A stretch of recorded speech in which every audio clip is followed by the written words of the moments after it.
Halo teman-teman semua. Nah, kali ini aku kedatangan sekotak semut nih, satu koloni. Ini tuh jenis semut yang besar banget dan salah satu yang terbesar di dunia. Yang aku lagi kebetulan punya. Nih, aku pengen taruh ke dalam kandang. Dan ini aku bakal ngejelasin ke teman-teman apa aja sih yang diperluin memelihara ini. Terus kira-kira kayak gimana nih semut, kita lihat ya. Nah, itu kelihatan nggak teman-teman? Nah, itu di atas ada satu tuh. Dia lagi diem di situ, kayaknya lagi nyari makan. Nah, jadi semut ini sangat-sangat besar dan juga dikotakin seperti ini. Ini karena proses pengirimannya seperti ini ya teman-teman. Ini ada dari salah satu temen aku yang ngirimin aku semut ini, dan tuh lihat teman-teman. Ukurannya gede banget, sama tanganku aja itu bener-bener kelihatan apa ya, extra large, gede banget. Nah, ini aku mau masukin ke dalam terarium yang aku udah bikin. Ini khusus buat si semutnya ini. Semoga nanti dia bisa di dalam ini dengan tenang ya, dengan damai, dengan senang. Karena aku udah lumayan lama juga ngebikinnya. Dan ini sih kalau untuk kandangnya sendiri kayak gini aja teman-teman nih, pakai akuarium. Lalu di bagian bawahnya nih ada plastik jilid merah, sama pakai ya itu plastik jilid merah. Terus itu dalamnya ada tanahnya, ada soilnya, ada tanamannya. Nah, ini akuariumnya kalau nggak salah ukurannya 40 kali 20-an kalau nggak salah teman-teman. Dan juga akuarium ini, nah itu di bawahnya udah ada lengkap dengan sarangnya. Jadi itu aku kasih plastik jilid merah kayak gitu, itu buat dia sembunyi di dalam. Dan itu di atas itu yang putih-putih itu end barrier atau penghalang semut ya bahasa Indonesianya. Jadi semut itu nggak akan berani ngelawan situ, itu karena terbuat dari bahan-bahan yang sudah disiapkan. Dan di sini kita bisa lihat juga teman-teman, aku nambahin sedikit apa ini, lumut. Ini lumut di kayu-kayunya biar sesuai dengan habitatnya. Nah, ini teman-teman yang aku buat bahan untuk membuat end barrier ini, menggunakan bubuk bubuk bedak bayi, lalu dikasih alkohol dan dioleskan ke bagian pinggir akuarium. Aku juga menambahkan sedikit minyak, itulah pokoknya teman-teman, minyak eukaliptus tuh bahasa Indonesia apa sih aku lupa.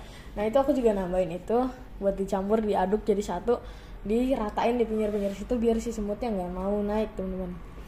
Minyak telon ya, model kayak minyak telon gitu teman-teman. Nah, terus itu juga di bagian lampunya itu aku kasih juga yang barriernya biar dia nggak keluar. Dan ini aku pakai lampu juga, ini lampu full spektrum untuk agar tanamannya bisa berfotosintesis dan tetap hidup terus teman-teman. Oke teman-teman, ini aku mau masukin semutnya ke dalam kandangnya. Sebenarnya tadi udah nyoba mau ditumpahin di kandangnya, tapi semutnya agresif dan gigit gitu ya, gigit aku.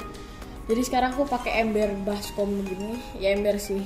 Terus semutnya tadi beberapa yang udah jatuh turun ke kandangnya langsung. Dan ini si ratu Dinomermex gigasnya ini teman-teman, dia mau aku masukin ke dalam kandangnya. Nah, siap, udah masuk. Yang penting ratunya tuh udah masuk teman-teman. Karena kalau misalnya ada ratunya tuh nanti mereka akan mulai ngebentuk sarang bersama si ratunya. Sebenarnya ratunya ini nanti cuma digiring masuk sarang aja sih, yang ngebikin sarang bukan ratunya teman-teman. Nah, ini aku taruh di sini. Tapi kayaknya dia masih stres jadi belum mau turun. Jadi aku taruh aja nih. Nah, jatuh. Oke, nggak apa-apa itu teman-teman, ratunya ada di bawah kok. Oke, ini aku mau pindahin lagi yang lain teman-teman. Dan ini salah satu jenis semut terbesar di dunia yang berjenis Dinomermex gigas. Wow. Ini asalnya dari Indonesia. Biasa ditemukan di Pulau Sumatera dan juga Kalimantan. Di Jawa tuh dulu ada teman-teman, tapi sekarang itu nggak pernah kelihatan lagi populasinya. Ini aku mau pindahin lagi teman-teman workernya. Mereka memang agak suka bingung lah kalau mau dipindahin, kan masih stres juga teman-teman.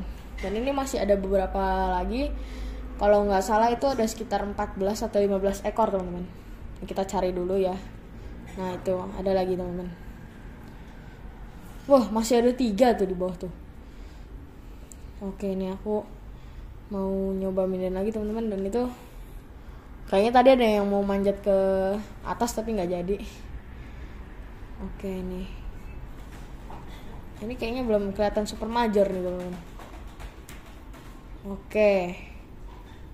Nah ini ada satu nih di dalam sini nih.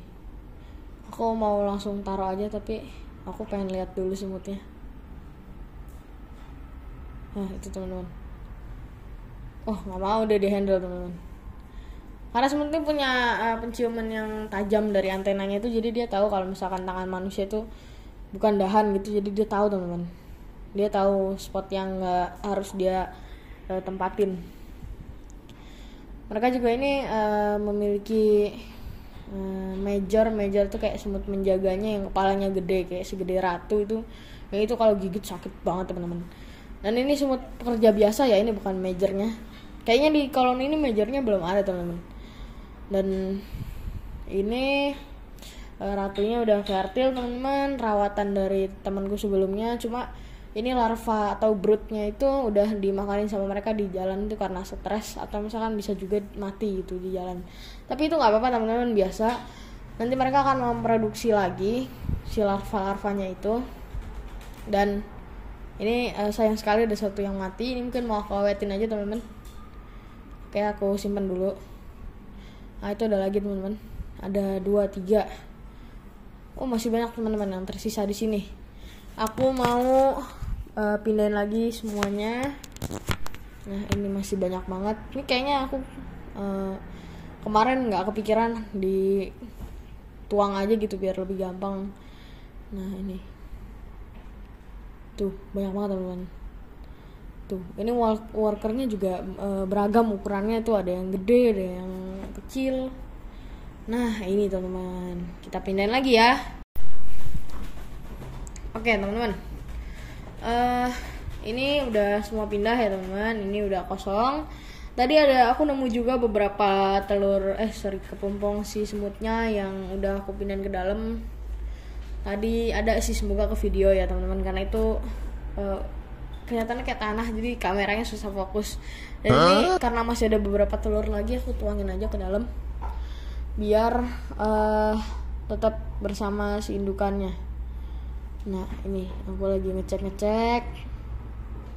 Ini sorry banget teman-teman, audionya mati jadi aku harus ngisi suara. Nah jadi ini aku mau ngambil, oh ya aku mau ngecek teman-teman kondisinya. Itu tadi pakai lampu gitu teman-teman. Ya sebenarnya dari atas kelihatan sih, cuma dari bawah biar lebih kesorot gitu kan. Karena aku mau tahu posisi si semutnya ini juga. Apa sih yang mereka lakuin setelah pindah sarang baru. Dan kalau di sini kita bisa lihat tadi itu mereka udah mulai ngumpul jadi satu, tapi mereka belum nemuin tempat sarang mereka. Jadi kita biarin aja dulu. Tuh. Kira-kira kayak gini teman-teman. Dan itu di bawah situ ada ratunya tuh, kelihatan punuknya tinggi banget. Dan koloni semut ini nggak bisa hidup tanpa ratu teman-teman, karena kalau nggak ada ratu itu pasti langsung mati. Dan juga ini kira-kira setup terrariumnya kayak gini teman-teman. Tuh ada tanaman hoya yang bentuk hati, terus ada lagi tanaman apa tuh? Aku nyebutnya tanaman salju sih teman-teman, tapi nggak tahu kalau ada nama lainnya, mungkin nama ilmiahnya bisa dibantu jawab di kolom komentar kayak gitu teman-teman. Nah ini kira-kira semutnya udah umur lumayan lama, udah koloni tua ya teman-teman, nggak tua banget sih, tapi maksudnya udah ya lebih dari 1-2 tahun teman-teman. Karena untuk ngegedein sampai 20 worker kayak gini tuh susah banget teman-teman. Satu pekerja aja itu butuh 6 bulan lebih. Nggak sampai 6 bulan sih teman-teman. Ya paling 4 bulanan lah. Itu pun kita harus ngerawat ratunya dengan baik dan perawatannya khusus. Jadi ini semutnya sekali lagi nggak untuk pemula teman-teman. Ini semut yang emang kita harus sesuai lingkungan pemeliharaannya. Tapi ini kayaknya kandang aku kayaknya agak kekecilan ya teman-teman, terrarium ini, karena ternyata semutnya di luar ekspektasi aku, rame banget. Dan ya ratunya pun ini ternyata teman-teman, apa namanya, nyari spot di bawah kayu. Jadi aku tuh udah bikin ini nih yang kelihatan nih plastik merah ini, karena kan aku udah bikin rongga itu untuk ke bawah situ. Tapi kayaknya si ratu itu lebih seneng ke bawah kayu. Enggak deh teman-teman, itu ternyata ada yang udah di ujung sarang yang gue buat. Ternyata mereka juga mulai udah ngedeteksi. Karena memang sesuai di alamnya teman-teman, mereka ini ada hidup di bawah kayu. Jadi kalau coba cari di penelitian orang yang udah pernah ke habitat aslinya si Dinomermectigas ini, mereka itu biasanya ada di benar-benar di bawah kayu teman. Jadi pohon gede, dia kan ada akar-akarnya tuh. Nah itu biasanya mereka benar-benar di samping-samping akarnya, terus masuk ke gali ke dalam tuh, dalam banget teman sarangnya. Dan juga biasanya sarang-sarang kayak gitu tuh isinya banyak banget, dan nanti kalau ada getaran sedikit ntar ada semutnya rame keluar. Nah itu teman-teman bisa coba cari di internet, banyak yang udah meneliti ke habitat aslinya, dan mereka ini udah mulai nemuin sarang yang aku buat tuh, mulai masuk. Kelihatan kan udah mulai ada apa ini, ada sarang nih, kita nggak perlu bukan sarang lagi deh, masuk. Terus juga kelakuan semutnya agak membingungkan karena mereka muter-muter gitu. Nah itu ramai di satu spot, itu ada ratunya teman-teman di tengahnya, dijagain gitu. Ini semut, ini ada majornya teman-teman. Itu major bukan sih? Bukan, worker teman-teman, sorry. Iya itu bukan super major, tapi itu ya penjaganya teman-teman. Lihat kepalanya itu gedenya segede ratu. Jadi si major nih sebagai penjaga, biasanya di pintu sarang tuh, kalau teman-teman tahu semut-semut kecil yang di rumah tuh, yang kalau gigit sakit, enggak juga sih. Pokoknya semut-semut kecil tuh, itu biasanya kan kalau dia pindah sarang tuh, kita bisa lihat kan di paling depan sama deket-deket ratunya itu biasanya ada pala semut yang gede-gede banget. Nah itu disebutnya major teman-teman. Dan kalau yang kepalanya lebih gede lagi, yang bener-bener badannya hampir 100 atau bahkan bisa sedikit lebih besar tuh super major teman-teman. Itu biasa juga super major tuh sebutan untuk major yang hampir gede 100 itu biasa di Karebara, Diversa dan lain-lain. Nah ini kita bisa teman-teman, mereka ngumpul di kayu karena sesuai habitat aslinya. Aku juga udah siapin kayu ini dengan di bawahnya itu udah ada sistem akarnya juga sih sebenarnya teman-teman. Jadi biar mereka ngerasa ini alam aku nih, jadi aku mau tinggal di sini gitu. Nah itu di belakang worker tuh ada ratunya teman-teman. Dia nggak tahu menyendiri tuh. Ini workernya juga mungkin lagi pada bingung teman-teman. Ini aku harus buat sarang atau jagain ratu kali ya gitu. Nah terus mereka mulai keliling-keliling. Nah tapi kalau semut baru sampai kayak gini, biasanya sih aku paling cuma kasih air gula aja teman-teman. Air untuk karbohidratnya mereka ya, untuk energi lah, pasukan energinya. Jadi kalau protein kayaknya belum perlu teman-teman, karena kan mereka jenis semut yang fully claustral. Nah jadi semut yang fully claustral itu saat ratunya dalam masa founding tuh dia nggak perlu dikasih makan. Jadi dia di punuknya itu kan kayak unta tuh. Nah di situ tuh udah ada makanan ya teman-teman. Nah ini dia lagi ngejilatin kaca karena mungkin ada embun-embun sedikit yang mungkin dia bisa minum. Dan ini semut yang baru datang ini harusnya aku semprot sih ini, tapi aku lupa bawa semprotan, jadi mungkin nanti aku ambil dulu dari depan. Dan nyemprotnya harus hati-hati banget, karena itu yang teman-teman bisa lihat ada nyangkut, takut keluar. Oke. Jadi di bagian luar itu kan ada ini aku ambil dulu deh, soalnya dia agak menghalangkan, jadi agak aneh bentuknya. Nah itu kan di bagian luar tuh ada barriernya. Nah takutnya semutnya itu kalau misalkan aku semprotin air, barriernya luntur, jadi kena bawah, semutnya stres, jadi nyemprotnya terus pelan-pelan banget teman-teman. Gini aja lah konten dari aku teman-teman, dan dadah, sampai jumpa di konten berikutnya.